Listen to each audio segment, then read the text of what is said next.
Berlatar di masa depan yang tidak terlalu jauh, kisah akan berfokus pada seorang pria bernama Mikey yang sedang dikejar oleh debt collector. Tak sendiri, ia bersama temannya yang bernama Timo diketahui punya hutang yang cukup besar pada seorang rentenir kejam yang sebenarnya tidak terlalu membutuhkan uang, tapi lebih kepada kepuasan saat mengeksekusi nasabah yang telat bayar. Untungnya si rentenir memberikan tenggat waktu untuk mereka bisa melunasi hutang-hutangnya, sehingga Mikey dan Timo punya kesempatan untuk melarikan diri sejauh mungkin. Anyone who misses the deadline, we chase them to the ends of the earth. Kebetulan saat itu sedang ramai pemberitaan terkait seorang visioner kaya raya bernama Marshall yang membuka lowongan bagi siapa saja yang ingin ikut bergabung dalam misi perjalanan luar angkasa menuju ke planet baru menggantikan planet bumi yang dianggap sudah tidak layak huni. Melihat kesempatan itu untuk lari dari hutang, Mikey dan Timo pun langsung ikut mendaftar untuk menghindari kejaran si rentenir kejam itu. Karena Timo punya keahlian dalam bidang mesin, ia pun mendaftar sebagai teknisi dalam misi ini. Sementara untuk Mikey yang tidak mempunyai bakat apa-apa, ia dengan polosnya mendaftar sebagai expendable alias korbanan tanpa tahu tugas seperti apa yang harus ia jalankan. You read through the whole application? Yeah. I didn't have too much of a choice. Dari sekian banyak orang yang mendaftar, sepertinya hanya Mikey lah satu-satunya orang yang bersedia menjadi korbanan, yang ternyata tugasnya cukup ekstrim. Ia akan di-cloning alias disalin atau diciptakan ulang menggunakan sebuah printer khusus. Pertama-tama ingatan atau memori Mikey akan disalin ke dalam harddisk yang berbentuk batu bata kecil. Setelah itu printer canggih yang akan membuat ulang tubuh baru yang terbuat dari bahan mentah. Hasil pembakaran sampah organik seperti makanan sisa, kotoran manusia, dan lain sebagainya. Vault memories.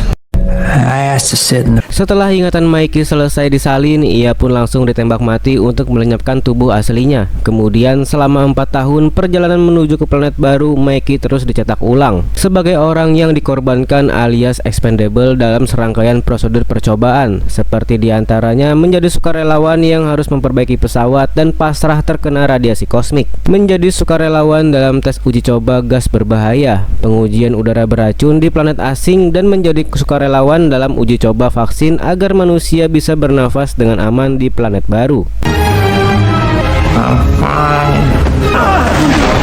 Selama 4 tahun itulah Mikey terus mati hidup, dicetak ulang, mati lagi, dicetak ulang kembali. Mulai dari Mikey pertama, Mikey kedua, ketiga, keempat, dan seterusnya. Nyawa Mikey seolah tidak berharga sama sekali karena para ilmuwan hanya tinggal mencetaknya kembali.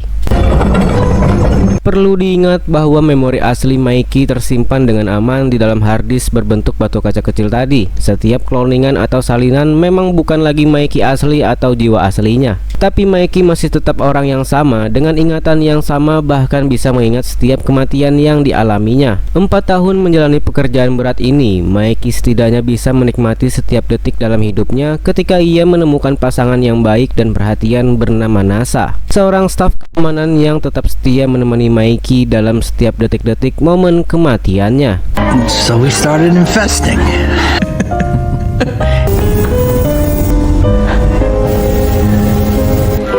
Setibanya di planet yang dituju, yaitu planet X bernama Nevelhen, salinan Mikey yang ke-17 pun mendapat tugas untuk melakukan eksplorasi bersama dengan beberapa anggota lainnya, di mana hal mengejutkan terjadi saat mereka menemukan sosok makhluk penghuni asli planet ini. Kaget, salah satu anggota menembakkan senjatanya ke atap goa yang justru malah membuatnya tewas akibat tidak sengaja tertimpa reruntuhan. Sekembalinya ke pesawat, Marshall yang mengetahui salah satu anggota terbaiknya mati pun langsung marah besar. Menurutnya yang harus mati itu adalah Mikey yang jelas-jelas bisa dicetak ulang. Sehingga sebagai hukuman atas Mikey yang tidak menjalankan tugasnya dengan benar, ia pun harus melakukan eksplorasi selama 1 minggu penuh tanpa ditemani oleh siapapun.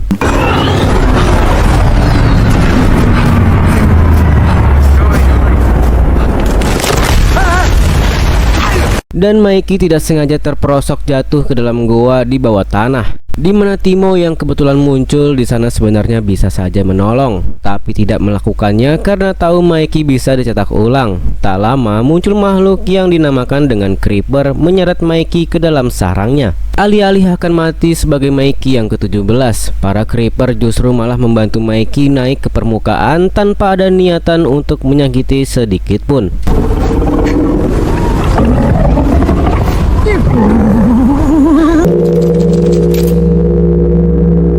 Entah sudah berapa lama Mikey berada di luar sana, ia pun berhasil pulang kembali ke markas dengan cara ikut mobil truk yang kebetulan lewat. Setibanya di markas, Mikey sempat mencoba bertanya hari dan jam berapa sekarang. Ia khawatir semua orang sudah menganggapnya sudah mati dan para ilmuwan sudah mencetak ulang kembali. Otomatis akan ada dua Mikey dalam waktu bersamaan dan itulah sangat dilarang dalam peraturan.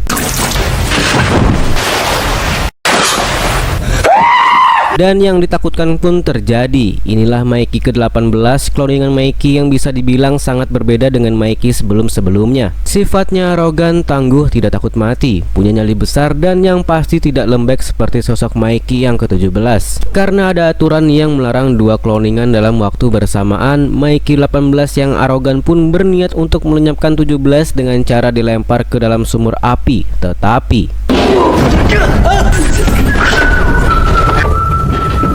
muncul Timo yang sedang melakukan transaksi ilegal, yaitu menjual barang terlarang sejenis narkoba masa depan yang disebut dengan oxyjovol. Di situ Mikey 17 dan 18 pun mengobrol tentang sosok Timo yang bisa dibilang merupakan teman toksik yang selalu merugikan. Sehingga Mikey 18 yang pemberani pun langsung mendatangi berniat menjatuhkan Timo ke dalam sumur api. Tapi hal itu gagal dilakukan setelah komandan pesawat datang yang membuat nyawa Timo berhasil diselamatkan.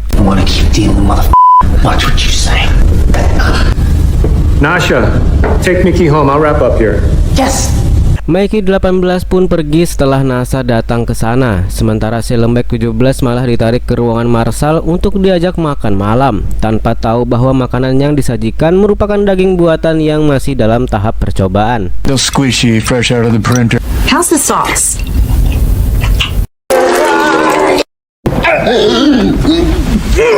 Alhasil Mikey pun keracunan makanan menghasilkan kesimpulan bahwa daging buatan ini belum layak untuk dikonsumsi.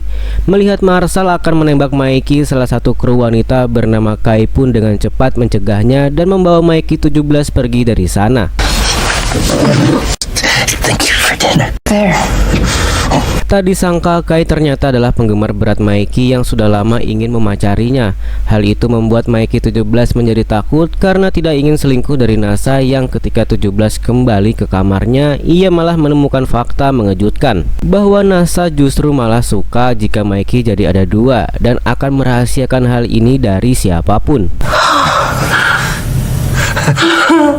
Tak lama Kai pun memergoki NASA bersama dengan dua Mikey. Sadar jika NASA ingin memiliki keduanya, Kai pun melakukan negosiasi dengan NASA untuk membagi salah satu Mikey diberikan kepadanya. 17 untuk Kai dan 18 boleh untuk NASA. Itu sangat adil dan Kai berjanji akan merahasiakan hal ini dari semua orang. Namun karena NASA terlalu maruk dan tidak ingin membagi Mikey dengan siapapun, ia menolak permintaan tersebut sehingga terjadilah perdebatan di antara mereka berdua. If you know what I mean. 17 and 18 are both Mickey. Both my Mickey. Saat Kai dan NASA sedang masih berdebat, Marshall yang haus validasi pun melakukan pidato sekaligus menunjukkan sebuah batu hitam. Untuk sebagai bentuk simbolis atas planet ini akan mereka jadikan sebagai hunian baru. Dimana di saat yang sama Mikey 18 yang melihat acara itu pun semakin dibuat murka dengan sosok Marshall yang selalu bersikap sewenang-wenang. Sehingga dengan bermodalkan pistol milik NASA 18 yang arogan pun langsung pergi ke acara tersebut dan berniat untuk menghabisi Marshall di sana. Tepat saat Mikey 18 akan menembak Marshall, muncullah dua bayi Creeper dari dalam batu hitam tersebut. Yang ketika semua orang sedang ribut, Mikey 18 langsung melepaskan satu tembakan, tetapi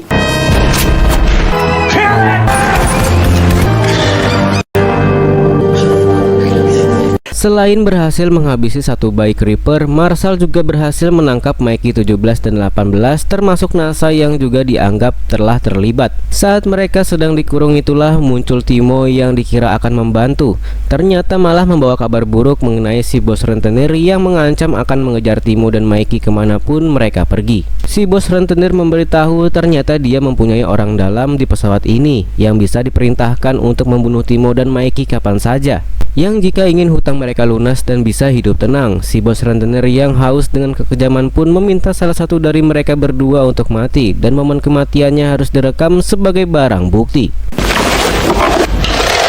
Karena Mikey bisa dicetak ulang, Timo pun memohon kepada Mikey 17 yang lembek inilah yang harus mengorbankan dirinya demi nyawa sahabatnya sendiri. Meski sudah memohon sambil mewek, Timo sebenarnya adalah sahabat toksik yang sangat licik, egois, dan seringkali merugikan sahabatnya sendiri. Contohnya hutang mereka kepada rentenir sebenarnya bukan untuk modal bersama, melainkan sebagian besar dipakai oleh Timo untuk berfoya-foya.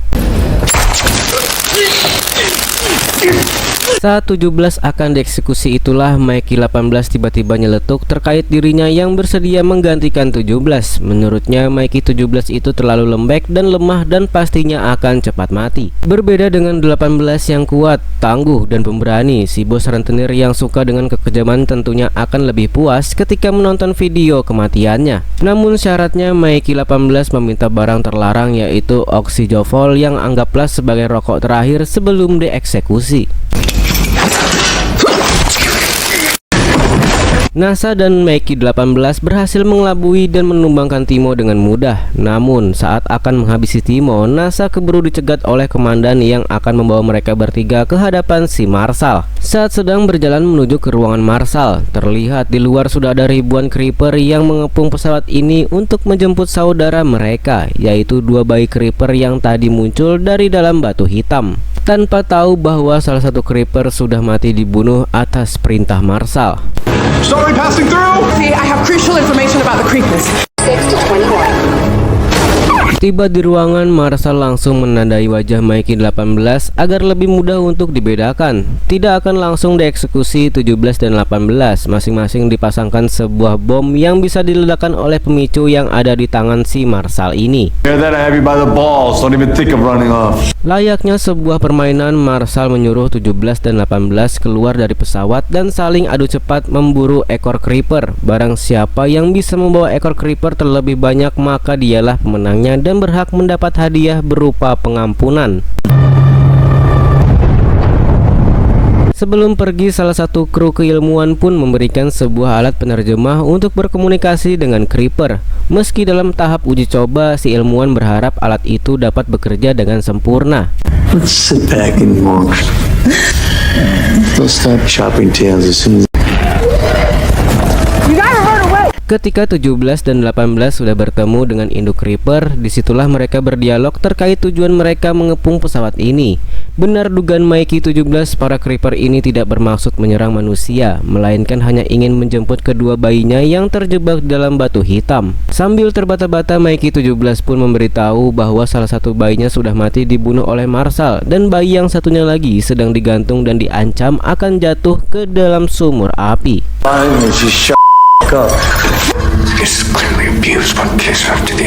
Mengetahui salah satu bayinya sudah mati, induk Creeper pun mengancam akan membantai habis semua manusia dengan cara berteriak secara serentak yang konon katanya frekuensi yang dihasilkan mampu meledakkan bola mata dan otak manusia.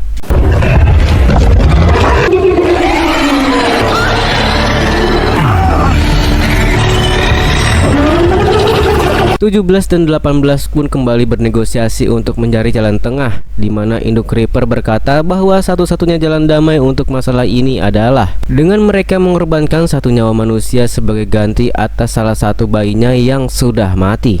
One of yours died.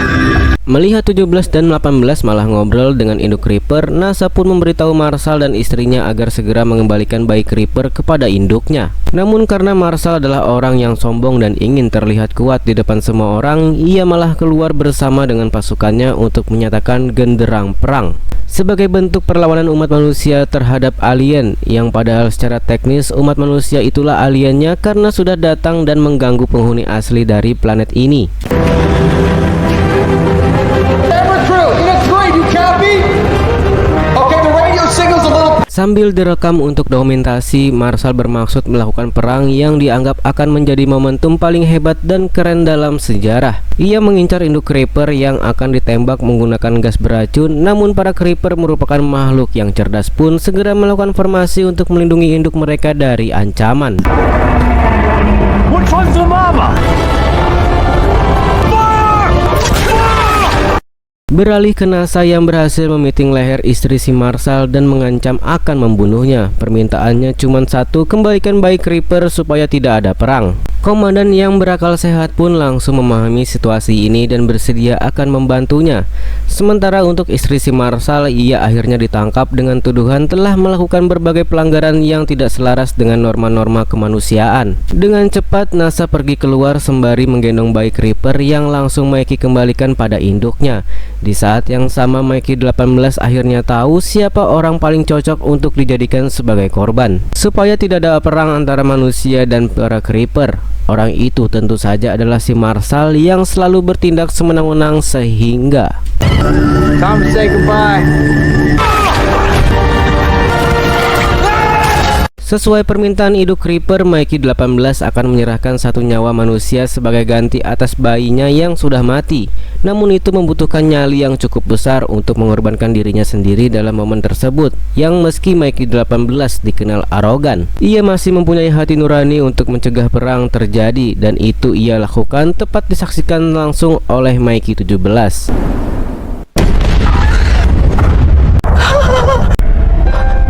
6 bulan setelah peristiwa itu, NASA diangkat menjadi ketua komite yang akan memimpin generasi manusia pertama yang menghuni planet ini. Timo, ia sempat didatangi oleh orang suruhan si bos rentenir tapi berhasil melawan dan membela diri. Sementara untuk Mikey, ia terlihat semakin dekat dengan para Creeper, terutama induknya. Di situ Mikey cukup terkejut saat mengetahui sebuah fakta menarik tentang teriakan frekuensi tinggi yang katanya ternyata tidak benar-benar mampu meledakkan bola mata dan otak manusia, karena ternyata itu hanyalah gertakan saja untuk menakut-nakuti Mikey dan semua orang. Who said bluffing was only for humans? Terakhir, Mikey mendapatkan kesempatan untuk meledakkan printer canggih kloningan manusia sebagai langkah awal memulai peradaban manusia di planet ini. Sehingga setelah ini tidak akan ada lagi expendable alias korbanan, dan Mikey 17 akan menjadi Mikey terakhir yang hidup untuk kedepannya, dan film pun selesai.